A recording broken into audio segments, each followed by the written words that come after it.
नमस्कार, खबरों की खबर में आपका बहुत स्वागत है। मैं हूं आपके साथ सुमित अवस्थी, समाचारों की दुनिया का आपका सबसे भरोसेमंद साथी। हमेशा की तरह आज भी मैं सबसे पहले आपको खबरों की दीवार के पास ले चलूंगा, यानी इलेक्ट्रॉनिक वॉल, और दिखाऊंगा कि अगले 1 घंटे में आप हमारे साथ क्या क्या देखने वाले हैं। तो आज जो बड़ी खबरें लेकर मैं आपके साथ हाजिर हुआ हूं खबरों की खबर में, सबसे पहले उस बारे में आपको तफसील से बता देता हूं, फिर बारी बारी से अगले 1 घंटे में पूरी खबर हम देखेंगे।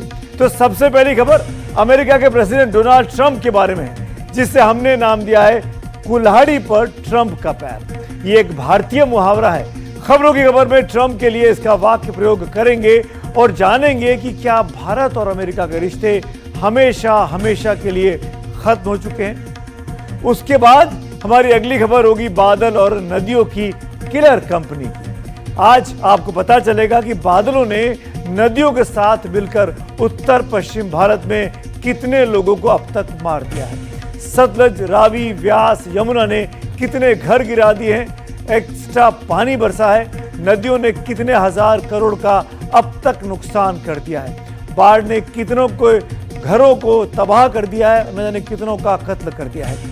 आज अगली खबर जो बात करेंगे वो शिक्षक दिवस पर हमने तैयार की है। आज शिक्षक दिवस है और एक रोचक रिपोर्ट हम आपके लिए लेकर आए हैं कि आज के इस एआई के युग में, आर्टिफिशियल इंटेलिजेंस के युग में, जेन जी का असली और सबसे फेवरेट टीचर कौन हो गया है और क्यों हो गया है। लेकिन शुरुआत करते हैं खबरों की खबर में। आज सबसे पहले बात बादल और नदियों की किलर कंपनी की, क्योंकि देश में इस वक्त इन्हीं दोनों की चर्चा सबसे ज्यादा दिख रही है और सबसे ज्यादा हो रही है। सोचिए कि जिन नदियों के किनारे पहुंचकर आप सुकून के पल खोजते हैं, वो नदियां अगर गुम हो जाएं, जिन बादलों को देखकर आपका मन बहुत खुश हो जाता है, वो आसमान को टाटा करके लापता हो जाएं, ऐसे में क्या होगा?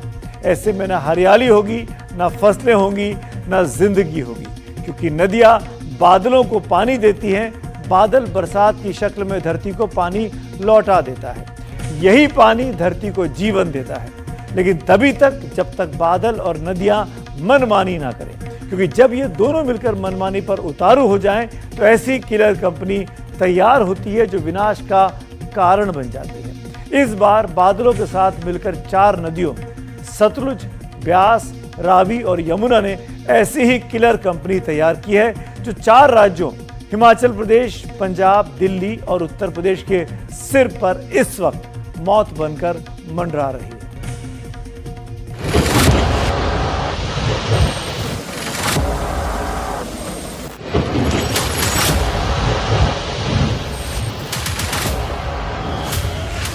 हिमाचल प्रदेश के कुल्लू में पहाड़ पर दिख रहे खौफनाक मंजर के पीछे कौन है?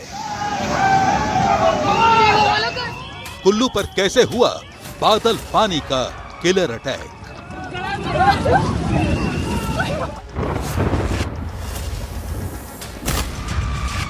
हिमाचल प्रदेश के मनाली में करोड़ों के होटल की जमीन भाप कैसे उगलने लगी?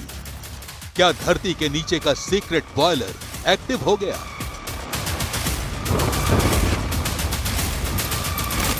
हिमाचल प्रदेश में ब्यास नदी बादलों के साथ मिलकर किस साजिश का ताना बाना तैयार कर रही है?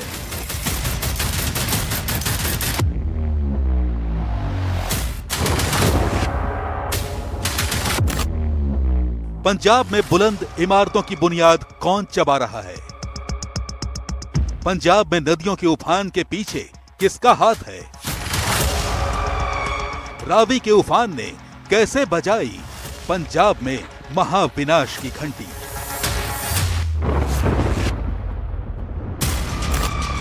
देश की राजधानी दिल्ली को यमुना खौफ का मंजर क्यों दिखा रही है? पूरे साल हाँफने वाली यमुना को दिल्ली की सड़कों पर नो एंट्री का बोर्ड लगाने का परमिट किसने दिया?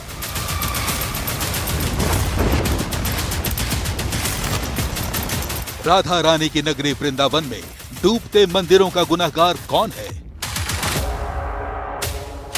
सिर्फ यमुना या उसके साथ कोई और भी है जिसने घाटों पर कर्फ्यू लगा दिया है?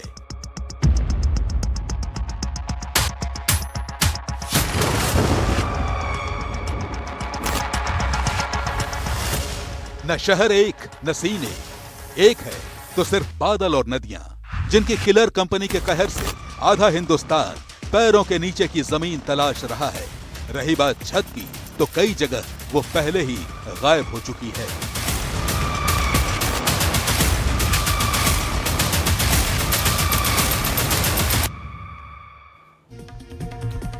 नदियों में बाढ़ आती है और अपने साथ सब बहा ले जाती है। हिमाचल प्रदेश, पंजाब, दिल्ली और उत्तर प्रदेश के दिल्ली से सटे इलाके फिलहाल यही दर्द झेल रहे हैं। सैलाब की राह में जो आता है वो मिट जाता है, बच भी जाए तो संभलने में न जाने कितना वक्त लगे। इसकी वजह नदियों और बादलों की किलर कंपनी है। फिलहाल देश के 4 राज्य बादलों की साजिश का कहर झेल रहे हैं। ये 4 राज्य हैं हिमाचल प्रदेश, पंजाब, दिल्ली और उत्तर प्रदेश। हिमाचल प्रदेश में ब्यास, रावी और यमुना तीनों नदियां उफान पर हैं। पंजाब में सतलज, ब्यास और रावी का कहर है। दिल्ली पर यमुना का क्रोध दिल्ली की आवाम इस वक्त झेल रही है और उत्तर प्रदेश के दिल्ली से सटे इलाके भी यमुना की मार झेल रहे हैं। लेकिन इसके लिए सिर्फ नदियां कसूरवार नहीं है, इसमें बादलों का भी भरपूर हाथ है। उन्हीं से मिली ताकत के दम पर नदियां सारे कूल किनारे तोड़कर तबाही मचा रही हैं।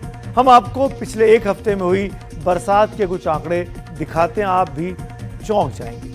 पंजाब में 27 अगस्त से 3 सितंबर के बीच औसत से 458% ज्यादा बारिश हुई है। हरियाणा में इसी दौरान 325% से ज्यादा वर्षा हुई है और इसी दौरान दिल्ली में भी 325% से ज्यादा बरसात रिकॉर्ड की गई है। उत्तर भारत में मॉनसून सीजन में यानी 1 जून से 3 सितंबर के बीच 691.07 मिलीमीटर बारिश हो चुकी है। यह सामान्य से 37% ज्यादा है। मॉनसून सीजन में 30 सितंबर को खत्म होगा।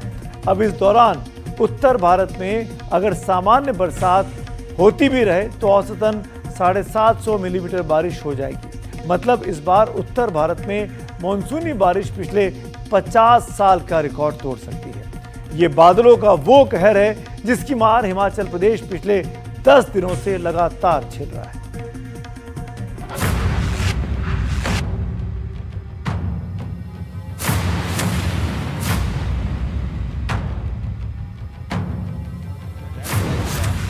आपने झरने के पास घर देखा होगा, आइए घर से झरना भी देखा होगा, लेकिन घर के भीतर झरना कभी नहीं देखा होगा। हिमाचल प्रदेश के मनाली में घर के अंदर से झरना फूटा है। मनाली की तिब्बत कॉलोनी में लैंडस्लाइड के बाद भयावह मंजर है। कई घर जमींदोज हो गए, एक मकान में तो पेड़ घुस गया। बढ़ते खतरे को देखते हुए पूरी तिब्बत कॉलोनी को खाली करवा लिया गया। राहत के नाम पर लोगों को 5,000 रुपए दिए गए। कब नुकसान हुआ है, कितना नुकसान हुआ है और सरकार की तरफ से आप लोगों को क्या राहत मिली है? जी, सरकार की तरफ से तो हमारे एसडीएम सर है, ये बहुत यहाँ पे 4-5 चक्कर मारा है इन्होंने, उनका बहुत ज्यादा हेल्प। वो तो चक्कर तो डीसी मैडम भी लगाई हैं। हाँ, नहीं, मिला क्या मदद में क्या अभी मिली? फौरी राहत मिला है 5-5 हजार रुपए। हाँ जी, फौरी राहत जो है 5-5 हजार मिला है। तो नुकसान कहाँ कितना नुकसान हुआ है? यहाँ टिबेटिन का जो नुकसान हुआ है और किसी के घर में जो है पूरा पेड़ ही अंदर आ गया है। तो पेड़ अंदर आने से कईयों के घर में मलबा घुस गया है। शिमला के रामपुर में पहाड़ी से चट्टान खिसकी तो NH5 पर ट्रैफिक ठप हो गया। अब किसानों के लिए मंडियों तक सेब पहुंचाना मुश्किल है। वैसे सैलाब की मार ने मंडियों को भी नहीं बख्शा है। ये मनाली का मशहूर ओलो ग्राउंड है। ये कुल्लू और लाहौल स्पीति की सेब और सब्जी की सबसे बड़ी मंडी हुआ करती थी। ये जो जगह है जहां पर हम इस वक्त खड़े हैं, ये एक बहुत मनाली का एक ऐसा डेस्टिनेशन होता था कि यहाँ पर लाहौल स्पीति तक से जो किसान हैं वो अपना सेब सब्जियां लेकर यहाँ पर आते थे। ये उसका यहाँ से एंट्री होती थी गाड़ियाँ, और आज की तारीख में यहाँ कम से कम 60 फीट नीचे जो है वो एक खाई है और नदी बह रही है। चंबा से आई ये तस्वीरें भी डराने वाली हैं। भीषण लैंडस्लाइड हुआ तो लोगों की चीख निकल गई। जो दूर खड़े थे वो सीटी बजाकर निचले इलाके के लोगों को अलर्ट करने लगे। यहाँ पहाड़ अचानक दरका और देखते ही देखते भारी भरकम चट्टान सड़क पर आ गई। हिमाचल प्रदेश में मानसून की मूसलाधार बारिश ने भारी तबाही मचाई है। ये वो तबाही है जिस पर सुप्रीम कोर्ट भी सवाल उठा चुका है। 24 जून को फ्लैश फ्लड के बाद बहकर पंडोह डैम तक पहुंची लकड़ियों की याद दिलाते हुए सुप्रीम कोर्ट ने इस कुदरती आपदा के लिए जंगल की अवैध कटाई की तरफ इशारा किया था। एनडीटीवी इंडिया से एक्सक्लूसिव बातचीत में मुख्यमंत्री सुखविंदर सिंह सुक्खू ने भी माना कि सुप्रीम कोर्ट की बात काफी हद तक सही है। पिछली बार 2023 की आपदा से ज़्यादा बड़ी आपदा आई हुई है और जितना नुकसान हुआ है उसमें सबसे जो महत्वपूर्ण बात है जो हमें आने वाले समय में सोचनी पड़ेगी, मिटिगेशन करना पड़ेगा, प्लानिंग बनानी पड़ेगी कि किस तरह हमारा ये क्लाइमेट चेंज के कारण प्रदेश को बहुत अफेक्ट हो रहा है और इसका कारण क्लाइमेट चेंज है। क्लाउड बस्टिंग के कारण इतना ज़्यादा पानी आ रहा है। ऐसा नहीं कि बरसात में नुकसान नहीं होता है, पर इतना ज़्यादा नुकसान क्लाउड बस्टिंग के कारण आ रहा है, ग्लोबल वार्मिंग का है और ये असर पिछले 2-3 साल से लगातार दिख रहा है। इतने बड़े पत्थर आते हैं, आप अंदाज़ा भी नहीं लगा सकते। जंगल उजड़ जाते हैं और नुकसान नीचे हमारे लोगों को करते हैं। आज मुख्यमंत्री सुक्खू ने सैलाब वाले इलाकों को देखा। इस एरियल सर्वे के बाद हमसे खास बातचीत में उन्होंने कहा कि इस आपदा ने बहुत बड़ा नुकसान किया है।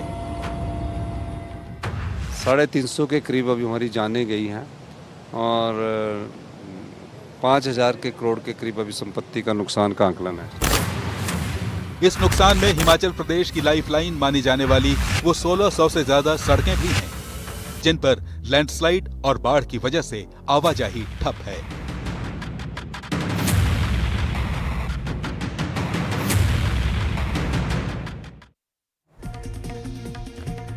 आइए आगे बढ़ते हैं और अब बात बीड़ी की करते हैं। बिहार में चुनाव से पहले बीड़ी पर जीएसटी छूट भी विवाद का विषय बन गई है। वोट ऐसी चीज है कि अच्छों का धुआं छोड़ देती है। वैसे तो धूम्रपान सेहत के लिए हानिकारक है, लेकिन बिहार के इस धुआंधार विवाद को आप भी जरा महसूस कीजिए। तंबाकू में बीड़ी में क्योंकि गरीब लोग रोजगार में रहते हैं, इसमें टैक्स घटाने का काम किया। ये रोजगार से जुड़ा हुआ आइटम था, इसलिए जो इंडियन बीड़ी है उसको 18% से 5% करने का काम किया। बीड़ी जलाइले जीएसटी से पिया, इलेक्शन में बड़ी आग है। बिहार के डिप्टी सीएम ने बीड़ी पर जीएसटी को 18 की जगह 5% टैक्स लगाने की जानकारी खास तौर पर बिहार के लोगों को दी। उसको 18% से 5% करने का काम किया। बस फिर क्या था, कांग्रेस ने बीड़ी पर जीएसटी छूट को सुलगा दिया। केरल कांग्रेस ने बी फॉर बिहार और बी फॉर बीड़ी लिखकर एक सोशल मीडिया संदेश जारी कर दिया। बीड़ी की खासियत है, अगर बार बार न फूको तो जल्दी बुझ जाती है और जलती रहे तो बहुत धुआं छोड़ती है। पॉलिटिकल फेफड़ों की हवा ने बीड़ी को बुझने भी नहीं दिया और राजनीति का आसमान धुआं धुआं हो गया। बिहारियों का इस तरह से अपमान, इसकी जवाब अब पूरा देश देगा। मां भारती के संतानों के गौरव का प्रतीक बिहार रहा है। लोग को जानकारी नहीं है कि अखंड भारत का निर्माता बिहार रहा है, ज्ञान विज्ञान की भूमि बिहार रही है और कई धर्मों का उद्गम स्थल बिहार रहा है। आज भगवान बुद्ध का हो, महावीर का हो, आज गुरु गोविंद सिंह जी का हो या सनातन संस्कृति के मां जानकी शक्ति की भूमि बिहार रही है। नालंदा से लेके विक्रमशिला बिहार रहा और उन बिहारियों पर प्रश्न उठा के वो देश पर प्रश्न उठा रहा है और देश पर प्रश्न उठाने वाला देश का गद्दार होता है। देश के हितैषी कतई नहीं हो सकता। किसी भी प्रांत पर कोई भी प्रश्न उठाता है और उसका अपमान करता है, वह मां भारती का संतान नहीं हो सकता। ऐसे लोग सजा के हकदार है, कार्रवाई होनी चाहिए। ये लोग संविधान विरोधी हैं, ये देशद्रोही हैं। कांग्रेस पार्टी पहले आदरणीय प्रधानमंत्री जी की मां को अपमानित करने का काम किया, और अब पूरे बिहार के अस्मिता के साथ खेलने का काम किया। बिहारियों को सीधा अपमानित करने का काम कांग्रेस पार्टी कर रही है। देश को 55 साल तक कांग्रेस ने लूटा, 40 वर्षों तक बिहार को लूटा, और आज कांग्रेस पार्टी सीधे बिहारियों को अपमानित और गाली देने का काम कर रही है। इसका विरोध हम सभी स्तर पर करते हैं। नहीं, अब जो भी है ये गलत ट्वीट था, इसका हम लोग समर्थन नहीं करते। किसी भी स्टेट को, किसी भी स्टेट के वासियों को किसी इस तरह की चीज से तुलना करना नहीं चाहिए। मैंने तो वो ट्वीट नहीं देखा है, किस कॉन्टेक्स्ट में क्या किए हैं। अगर ऐसा किए हैं तो हम लोग कहेंगे कि उनको वापस लें, क्योंकि इस तरीके का किसी भी स्टेट के लोगों के साथ हम लोग बर्दाश्त नहीं करेंगे। बीड़ी पर जीएसटी का छूट का विरोध खुलकर कोई नहीं कर रहा, यहां तक कि कांग्रेस भी नहीं, जिसकी केरल इकाई के सोशल मीडिया अपडेट पर विवाद खड़ा हुआ है। वो तेजस्वी यादव भी नहीं कर रहे, जो कांग्रेस के जोड़ीदार हैं बिहार के चुनाव में। सबको पता है कि बीड़ी पीने वालों की भावनाएं आहत हो सकती हैं। बीड़ी पीने वाले एक बहुत बड़ा वोट बैंक भी हैं, लेकिन दबी जुबान से राजनेता कह रहे हैं कि अगर बिहार में शराब नहीं बिक सकती तो बीड़ी पर टैक्स घटाने का क्या औचित्य है। सिगरेट और गुटखा लॉबी का कहना है कि हमारी सिगरेट की तंबाकू तो बीड़ी वाली तंबाकू से ज्यादा साफ सुथरी होती है, तब सिगरेट पर ज्यादा और बीड़ी पर कम टैक्स क्यों लगाया गया है। खैर, ये तो उनकी बातें, लेकिन एक बात गौर करने वाली है, और वो ये है कि राज्य सरकार और केंद्र सरकार ने बिहार में टीबी उन्मूलन के लिए वर्ष 2023-24 में 100 करोड़ रुपए खर्च किए थे। बिहार में कुल टीबी मरीजों में से 30% बीड़ी पीने वाले हैं। आज शिक्षक दिवस है। यह शिक्षकों के लिए विशेष सम्मान दिखाने का तरीका है। वैसे तो शिक्षक का सम्मान हर समय होता है और होना भी चाहिए, लेकिन आज का दिन उनके लिए बेहद खास है। सवाल यह हो सकता है कि आज का दिन ही क्यों? क्योंकि आज सर्वपल्ली राधाकृष्णन जी का जन्मदिन है, जो पेशे से लाइब्रेरियन थे, उसके बाद शिक्षक बनते हैं और फिर वो स्वतंत्र भारत के पहले उपराष्ट्रपति बने और दूसरे उपराष्ट्रपति भी बने। बहुत ही ज्ञानी व्यक्ति थे, इसीलिए उनके जन्मदिन को शिक्षक दिवस का नाम दिया गया है।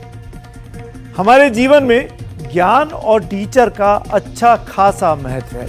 हम सब इस बात को बहुत अच्छे से जानते हैं, समझते हैं। लेकिन वक्त अब बदल रहा है, पीढ़ियां बदल रही हैं, अब शिक्षक दिवस के मायने भी बदलने लगे हैं। ये समझाने के लिए मैं यहाँ पर एक खास तरीके का इस्तेमाल करने वाला हूँ। 1997 से 2012 के बीच जन्मे बच्चों को हम जेन जी कहते हैं, मतलब जनरेशन जी। इन्हें डिजिटल नेटिव्स और जूमर्स भी कहा जाता है। इनकी जिंदगी में इंटरनेट और उसका इकोसिस्टम सबसे ज्यादा है। इस जनरेशन के लिए शिक्षक और शिक्षक दिवस का क्या मतलब है, हमने ये समझने की कोशिश की है। टीनेजर्स के 70% दोस्त जो हैं वो इंटरनेट पर मौजूद जो ऐप्स हैं यानी एप्लीकेशंस हैं, वो इनके दोस्त हैं। इनमें से 50% लगातार इनका इस्तेमाल करते हैं। 31% मानते हैं कि ऐप्स असली दोस्त से बेहतर होते हैं। 33% युवा सामाजिक व्यवहार और रिश्तों के लिए इंटरनेट ऐप्स का इस्तेमाल करते हैं। इनमें से 18% सामाजिक सीख के लिए डिजिटल एआई का इस्तेमाल करते हैं। मानसिक और भावनात्मक समस्याओं के समाधान के लिए 12% एआई ऐप्स पर भरोसा करते हैं। 12% इनसे बात करके अपने रोल मॉडल्स की कमी और काल्पनिक स्थिति के समाधान को पाते हैं। 9% के लिए एआई ऐप्स ही उनके बेस्ट फ्रेंड्स हैं। 8% रोमांटिक रिश्तों के लिए एआई ऐप्स का इस्तेमाल करते हैं। एक दूसरे सर्वे में और पता चला है कि पढ़ाई के लिए 76%, जी हाँ 76% युवा एआई टूल्स का इस्तेमाल कर रहे हैं। इनमें से 46% के लिए एआई पढ़ाई का प्राइमरी सोर्स बन गया है। एक और रिपोर्ट बताती है कि 20% जेनजी काम के लिए और 19% जेनजी क्रिएटिव वर्क्स के लिए भी एआई का ही इस्तेमाल कर रहे हैं। सेंटर फॉर टीचर्स एक्रेडिशन के मुताबिक 70%, जी हाँ 70% भारतीय टीचर्स भी एआई की ही मदद ले रहे हैं अपने आप को तैयार करने के लिए। सीएफए इंस्टीट्यूट की एक रिपोर्ट बताती है कि 83% छात्र पढ़ाई में टेक्निकल ऐप्स की मदद लेते हैं। इनमें से 74% रोबो एडवाइजर पर विश्वास करते हैं। 29% ऐसे हैं जो प्रोफेशनल वर्कर के फ्रेंड, फिलोसोफर और गाइड एआई टूल्स हैं। यानी एआई टूल्स ना हो तो इनका जीवन लगभग अधूरा है या खाली है। गुरु गोविंद दो खड़े काखे लागू पाए, बलिहारू गुरु आपने गोविंद दियो बताए। कहने का मतलब गुरु का दर्जा भगवान से बड़ा है, ये भी भगवान ने ही बताया है। और अब उस गुरु की जगह एआई लेता जा रहा है। जिनके घर में जेनजी है वो खुद पूछ सकते हैं कि उनकी जिंदगी में कितना ह्यूमन और कितना एआई। हमने भी पूछा है, आप भी जरा सुनिए।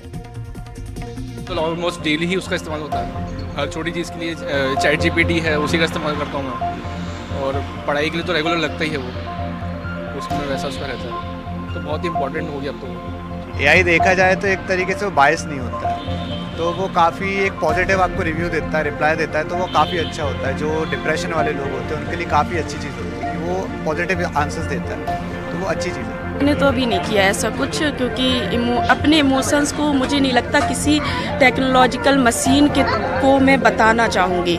उस पर मैं ट्रस्ट नहीं करती हूँ, क्योंकि इंसान ह्यूमन बींग्स जो है वो इमोशंस रखता है, तो इमोशंस और मशीन में बहुत डिफरेंस होता है। तो मैंने तो ये यूज नहीं किया खैर अभी। एआई आफ्टर ऑल एआई है, वो एक सेट पैटर्न पे एक्ट करेगा, उस सेट पैटर्न में बोलेगा। वो एक्चुअली इमोशंस को अभी फिलहाल इमोशंस को नहीं समझता है एआई।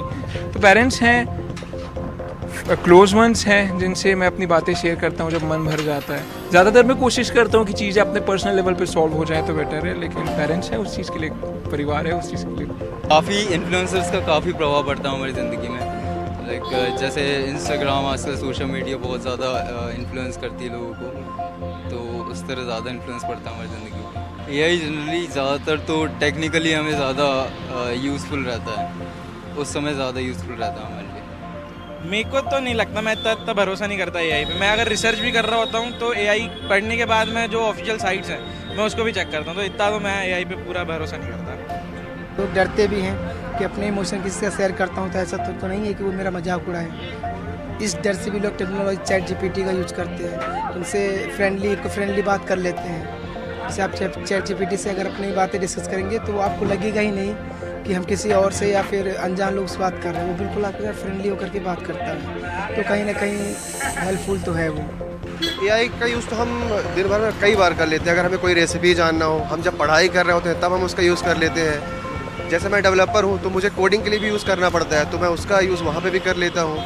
मतलब हर चीज़ के लिए एआई यूज़ हो ही जाता है। नहीं, वो सब के तो कम ही जाता हूँ मैं इमोशनली वो, लेकिन एआई का आजकल ज़्यादा ही वो करते हैं लोग। जब भी मेरे लाइफ में अप डाउन आया है, मैंने हमेशा से अपने पेरेंट्स या फिर मुझे लगता है कि जिनसे मैं किसी भी चीज़ का सल्यूशन मुझे मिल सके, और वो एक इमोशनल सपोर्ट, मुझे लगता है कि ह्यूमन से बेटर इमोशनल सपोर्ट कभी भी आपको एआई नहीं दे सकता।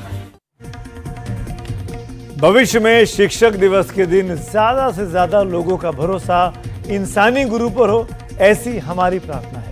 लेकिन भविष्य के संकेत मशीन के पक्ष में झुके हुए ज्यादा इस वक्त दिखाई देते हैं। आगे बढ़ते हैं और अब बात अमेरिकी राष्ट्रपति डोनाल्ड ट्रंप की और डगमगाती हिचकोले खाती अमेरिकी विदेश नीति की करते हैं। पहले ट्रंप ने टैरिफ टेरर से भारत को झुकाने की कोशिश की। जब भारत ने हितों से समझौता करने से इनकार कर दिया तो 50% का टैरिफ भारत पर थोप दिया। लेकिन जब भारत, रूस और चीन साथ आते दिखे तो ट्रंप ने आज एक मैसेज पोस्ट किया और कहा कि अमेरिका ने भारत और रूस को काले और खतरनाक चीन के हाथों खो दिया है। लेकिन बात सिर्फ इतनी सी नहीं है। जो ट्रंप 2 दिन पहले तक खुद को शांति के नोबेल का हकदार बता रहे थे, वो अब हथियार बेचने की तैयारी कर रहे हैं।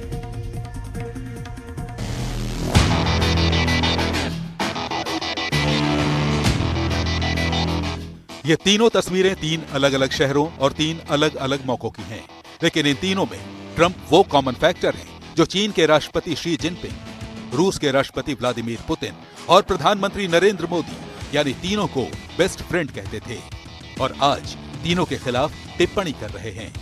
ट्रंप ने ट्रूथ सोशल पर लिखा, ऐसा लगता है कि हमने भारत और रूस को गहरे अंधेरे चीन के हाथों खो दिया। उम्मीद करता हूं कि उनकी साझेदारी लंबी और समृद्ध हो। इस कमेंट के साथ ट्रंप ने इसी हफ्ते चीन के तियानजिन में शंघाई सहयोग संगठन यानी SCO के शिखर सम्मेलन के दौरान खींची गई पीएम मोदी, शी जिनपिंग और पुतिन की तस्वीर भी पोस्ट की, जिसमें तीनों एक साथ हैं। सवाल यह है कि जब ट्रंप किसी से हाथ मिलाएं, किसी से दोस्ती करें तो ठीक, लेकिन दूसरे देशों के नेता किसी से मुलाकात करें तो गलत। सवाल यह भी है कि क्या संप्रभु देश अपनी विदेश नीति ट्रंप की पसंद और नापसंद के हिसाब से तय करेंगे? वैसे भी जो साझेदारी ट्रंप को एंटी अमेरिका गोलबंदी लग रही है, उसका जिम्मेदार कौन है? टैरिफ टेरर से दुनिया की आर्थिक और राजनीतिक धुरी को हिलाने की कोशिश किसने की? वैसे भारत, रूस और चीन की तिकड़ी पर ट्रंप की प्रतिक्रियाओं को उनकी पीड़ा मानना जल्दबाजी होगी, क्योंकि जिस वक्त ट्रंप ने पीएम मोदी, पुतिन और जिनपिंग की तस्वीर के साथ ट्रुथ सोशल पर अपनी बातें रखी, उससे पहले अमेरिका से 3 बड़े डेवलपमेंट की खबरें आ चुकी थीं। 4 सितंबर को ट्रंप ने रक्षा मंत्रालय यानी पेंटागन का नाम बदलकर युद्ध विभाग कर दिया था। दूसरी खबर ये कि वो सोवियत संघ के साथ 1987 में हुई संधि को खत्म करने की तैयारी में है। और तीसरी ये कि संधि खत्म कर ट्रंप अपने खतरनाक हथियार रीपर ड्रोन अब दूसरे देशों को बेचने वाले हैं। इसके जरिए ट्रंप रीपर ड्रोन्स सऊदी अरब को बेच सकेंगे। इसके अलावा ये ड्रोन्स UAE और ईस्टर्न यूरोपियन नेशंस को बेचने का रास्ता भी साफ हो गया। अगर ऐसा हुआ तो ग्लोबल बैलेंस के लिए खतरा और बढ़ जाएगा। रूस, चीन और भारत को लेकर ट्रंप ने जिस तरह का कमेंट किया है, उससे पहले ही पुतिन अमेरिका को कह चुके हैं कि भारत एक बढ़ती ताकत है, उसे धौंस दिखाना ठीक नहीं। भारत, जहां करीब 140 करोड़ लोग रहते हैं, चीन भी आर्थिक तौर पर मजबूत है, लेकिन उनके अपने मैकेनिज्म हैं, कानून है। लेकिन जब कोई उन्हें ये कहता है कि हम आपको सजा देंगे, अब उपनिवेशवाद का दौर खत्म हो जाता है और आप उनसे इस तरीके से बात नहीं कर सकते। लेकिन मुझे लगता है कि चीजें दुरुस्त हो जाएंगी। और इससे पहले चीन के राष्ट्रपति शी जिनपिंग विक्ट्री डे वाले सेलिब्रेशन में ये कह चुके हैं कि अब पुराने दिन लद गए, ये पुराना चीन नहीं है जो डर जाए। ये महान विजय चीनी जनता द्वारा फासीवाद विरोधी सहयोगी राष्ट्रों और सभी देशों के लोगों के साथ कंधे से कंधा मिलाकर लड़ने से मिली है।